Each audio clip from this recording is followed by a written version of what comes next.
And it's just now time to be able to let all of that go, to be able to rise above the past bullshit, and to just, like a phoenix, being able to rise up from the ashes and have this transformation and this new rebirth of this person who loves themselves and who is able to be at peace with the person that they are.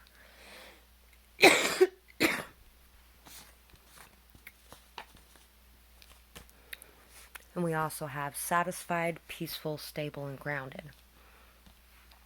So really being able to be truly satisfied with the way things are right now in your life and in the moment. Being able to find peace with whatever is going on.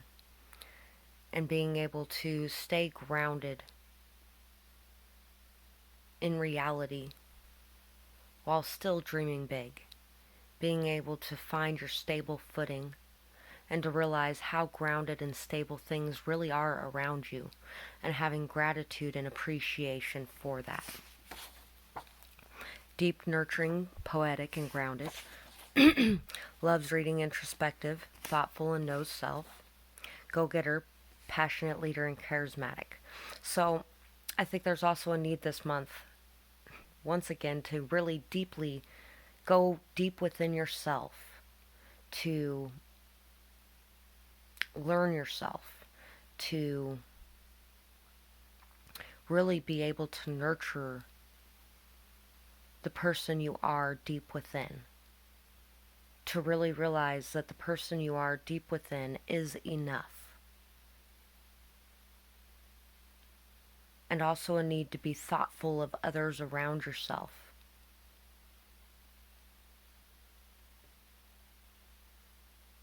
So don't get lost too much in going within. Remember the people around you as well. But in order to find out what you want to go after, you really have to go within. And you really have to nurture the seeds within yourself to be able to go get what you want, to be able to want what you want without having any shame or guilt surrounding it, to be able to express yourself from a charismatic position in a charismatic way, to really be able to express yourself freely and voice your true opinions, and to lead others to being able to be their true selves as well. I think this month is a lot about connecting with others. Whether it be family, friends, work, whatever it is, there's a lot of connecting with others this month. And so we also have Initiation by Air, and I'm going to read this from the book.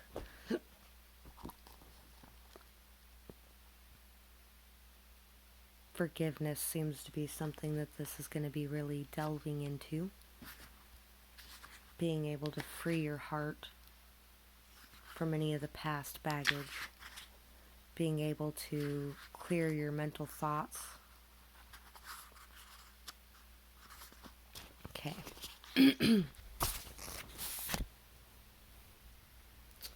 You have a strong and powerful mind. The mind can be a great asset. It can bring comfort, peace, and strength as you take your spiritual journey. It can also be a dark and destructive force undermining your power, making you doubt your own heart and keeping you trapped in fear. The mind developed without a loving spiritual practice can be a frightening weapon rather than a liberating sword. How will you choose to use your mind power? Your mind can become more spacious and luminous if you practice emptying it on a regular basis. The radiant mind can be a mighty warrior against fear and despair, encouraging you with thoughts of optimism. Once again, taking the time to get centered and to meditate or to clear your mind in any other various ways. When not given a chance to empty, however, the mind becomes overwhelmed with unprocessed information. Much of it will be fear-based programming perpetuated by mass media, which is invested in controlling others and manipulating them through fear. This initiation, which liberates and opens the mind, empowers advanced souls to free themselves from manipulation and control. The hallmark of a dysfunctional society is that the mind is expected to dominate the inclinations of the heart, rather than to serve it. The mind can be trained to be a great manager, creator, and defender of what has genuine value to your heart. But the power to feel what has meaning for us and what moves us enough to rise above our fears and risk growth comes from the heart, not the mind. When the mind is given the task to feel and the heart is told not to feel, paralysis, confusion, and discomfort are experienced. As you enter into this initiation, you will feel the need to step back from what you have been taught and to learn to question what you once held to be true. As you disengage from habitual mental patterns, you will begin to observe your thoughts rather than to be swept up in them. Soon you will begin to experience yourself as a peaceful, steady light of love that you are in truth. Will the mind go through its motions? Yes. However, there is no need to be afraid of this. One step at a time, your spirit shall guide your mind back towards peace. You will change the way that you relate to your own mind, becoming more empowered.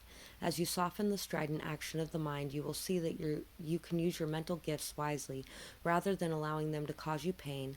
Those who have strong mental energies can accomplish much in terms of communication, invention, and creativity, but they also often suffer from destructive self-talk and mental obsessions. This may even be addicted to thinking, which can wear them out and create cravings for sugar that can lead to depression or illness. Instead, it is much better to regularly take time out from the mind and to be in the moment, feeling energized and playful and at peace. Your mind is a powerful creature. Tame it with persistence, compassion, kindness, and strength. Give yourself rest and an opportunity to switch off and empty your mind as regularly as you can. There is no need to judge or to despair. This is an advanced initiation and one that is brought to you only when you are ready. Consider it a sign of your spiritual progress. The world will benefit from you as you learn to handle your mental energies more constructively. The oracle is indeed an omen of greater peace and happiness in your imminent future.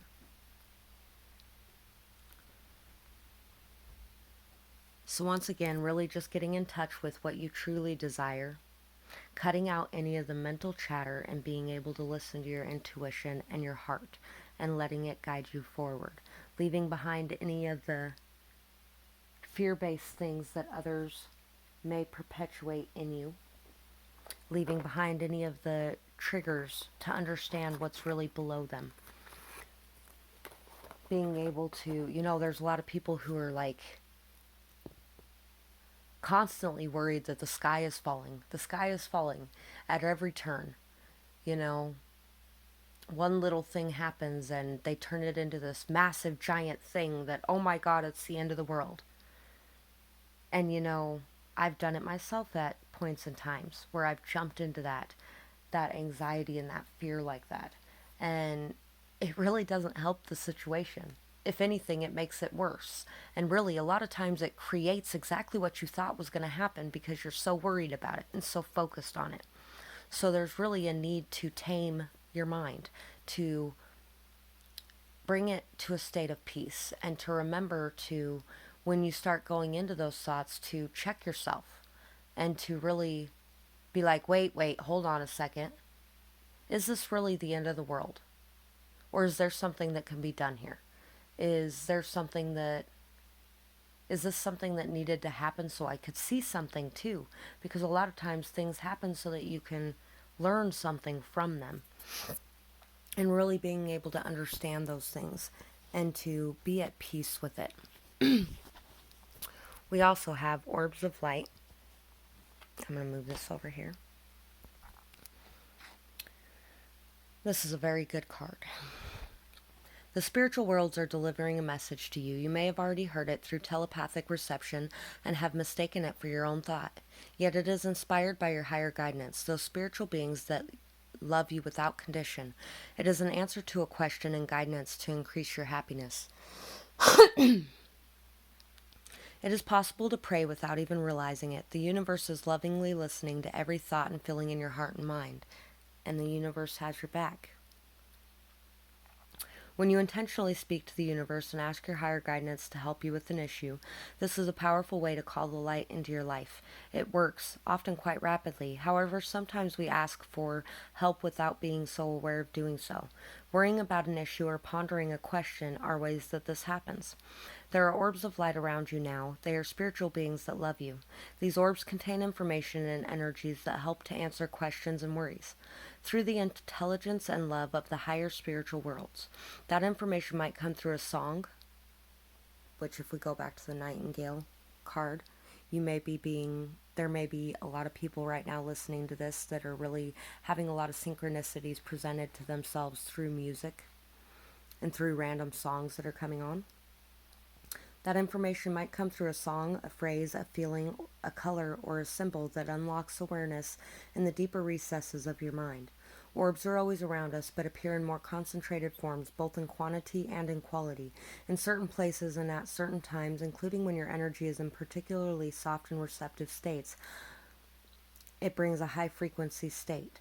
Orbs naturally gravitate towards high energy. This doesn't mean that you have to be on the go constantly. Higher energy can be created when you are very still, by raising your frequencies to a higher vibrational state, through meditation or through getting centered and really finding your peace within your thoughts. You can do this regularly by meditating on love and healing. You can place yourself in a state that is most attractive to orbs of light by relaxing and opening your heart and feeling good. You are also most likely to perceive them around you in this state, which can be fun and beautiful experience. Orbs are often only seen in photographs, where they appear as soft balls of light. If they are enhanced and magnified, patterns, symbols, and faces can sometimes be seen within them. This is the part of the loving genius of the spiritual world, the way that light can reach the earth in form, helping to raise frequencies from fear to love. Once again, about raising the frequencies from a state of fear or lower vibrational energies to a state of love. Being in nature and doing some invocations to unconditional love creates an energy that is very attractive to orbs. So is group work based in love, such as meditating together to clear a sacred space in nature, and then dancing and praying together in that space with joyful devotion to love. This attracts higher level guidance because a group can be a container powerful enough to generate and hold the higher frequencies of love. This can also happen for individuals, but group energy can be a powerful and effective way to attract a great downpour of spiritual grace. And it also leads others by example as well when you're in that state.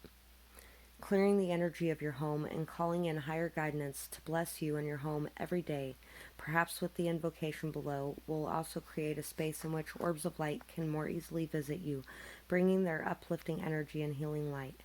To access this information of these orbs of light, to be open to seeing them more clearly, whether directly with your own energetic vision through clairvoyance or through photographs or other means, you can use this invocation below.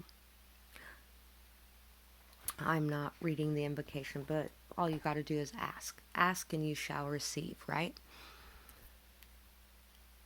As long as you trust and as long as you put in the work too. Because really it's a combination of all. It's a combination of asking and having trust and faith that it will be answered, but also putting in the hard work and effort to move yourself forward as well. And also to leave behind the things that no longer serve you. Being able to put in that work and have faith, patience, and belief that it will pay off. It seems like there's a lot of emotional work going on this month, and really a lot of finding out who you truly are and how much strength you truly have within yourself, and being able to see yourself and others with the eyes of love and not the eyes of fear or hate or sadness or loss or pain, but the eyes of love and the eyes of wonder, the wonder of a child, and being able to see things in a new light, and being able to be gentle with yourself and others along this path. That's what I think I have for this reading. I really hope you enjoyed this. If this resonated with you, leave a comment below. Let me know what's going on in your situation, or leave me feedback or suggestions for other readings if there's something you'd like to hear about. Thank you so much for watching. I hope you have a beautiful night, day, whatever it is, whenever you're watching, wherever you're at. Bye-bye.